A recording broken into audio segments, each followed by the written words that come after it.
Hi అండి అందరికీ. Summer special మామిడికాయ పులిహోర చేసుకున్నాము మార్నింగ్ బ్రేక్ఫాస్ట్కి. ఎలా చేసుకున్నామో చూపిస్తాను చూడండి.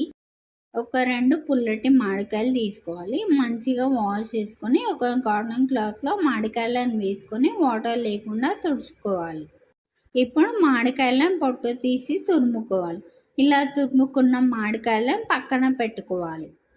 ఇప్పుడు ఉడికించుకున్న అన్నం తీసుకోవాలి. ఇందులో మామిడికాయ తురుమును వేసుకోవాలి. కొంచెం సాల్ట్ వేసుకోవాలి.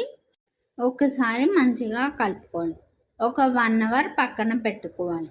ఇలా పక్కన పెట్టుకుంటే మామిడికాయ రసం మొత్తం అన్నంలో మంచిగా కలుస్తుంది. తినేటప్పుడు పులిహోర పుల్ల పుల్లగా చాలా టేస్టీగా ఉంటుంది. ఇప్పుడు ఒక కడాయి పెట్టుకోవాలి. అందులో ఆయిల్ వేసుకోవాలి. ఆయిల్ బాగా వేడయ్యాక పచ్చిమిర్చి వేసుకోవాలి. ఇప్పుడు పల్లీలు, శనగపప్పు, మినపప్పు వేసుకోవాలి. ఇవన్నీ మంచిగా ఫ్రై అయ్యాక ఆవాలు, జీలకర్ర వేసుకోవాలి. ఇప్పుడు కొన్ని పచ్చిమిర్చి వేసుకోవాలి.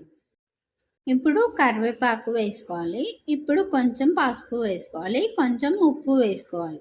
ఇవన్నీ ఆయిల్లో మంచిగా ఫ్రై చేసుకోవాలి. ఇప్పుడు స్టవ్ ఆఫ్ చేసుకొని పక్కన పెట్టుకోవాలి. ఇప్పుడు మామిడికాయ కలుపుకున్న అన్నంలో ఈ ఫ్రై అంతా వేసుకోవాలి. ఒకసారి మంచిగా కలుపుకోవాలి. అంతే అండి, వేడి వేడి పుల్లని మామిడికాయ పులిహోర రెడీ అయింది.